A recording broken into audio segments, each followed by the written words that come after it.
राज्यातील लाडकी बहीण योजना ही सर्वाधिक चर्चेत असलेली आणि महायुतीसाठी गेम चेंजर ठरलेली योजना आहे।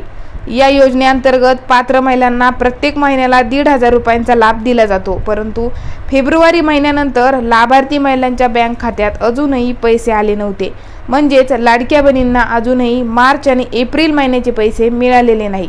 म्हणूनच हे पैसे नेमके कधी मिळणार याची सर्व लाभार्थी महिला वाट पाहत होत्या। आता शेवटी सरकारने हा निर्णय घेऊन टाकला असून महिलांच्या बँक खात्यावर पैसे जमा करण्यास सुरुवात झाली आहे। मे महिना उजडलेला असूनही मार्च आणि एप्रिल अशा 2 महिन्याचे पैसे खात्यात जमा न झाल्याने लाडक्या बहिणींना आर्थिक अडचणींना सामोरे जावे लागत होते।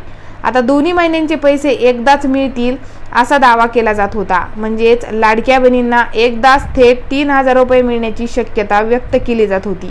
लाभार्थी महिलांच्या बँक खात्यात पैसे आलेले आहेत, परंतु महिलांना फक्त 1,500 रुपयेच मिळाले आहेत। महिलांना 3,000 रुपये मिळतील अशी आशा होती, परंतु ही आशा आता अपुरीच राहिली आहे।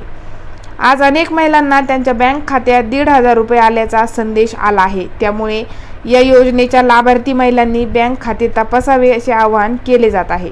दुसरीकडे नियमांचे उल्लंघन करून योजनेचा लाभ घेणाऱ्या महिलांची नावे आता या योजनेतून वगळण्यात आली आहेत। त्यामुळे एक प्रकारे लाभार्थी महिलांचाही आकडा कमी झाला आहे।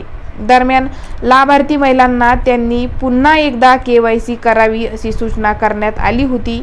31 मार्च 2026 पर्यंत KYC करावी असे आवाहन करण्यात आले होते। त्यानंतर 30 एप्रिल 2026 पर्यंत KYC ची मुदत वाढवण्यात आली होती। तरीही काही महिलांनी KYC केली नाही। त्यामुळे या योजनेतून या महिला बाद झाल्या आहेत। म्हणजे त्यांना यापुढे लाडकी बहीण योजनेचा लाभ मिळणार नाही।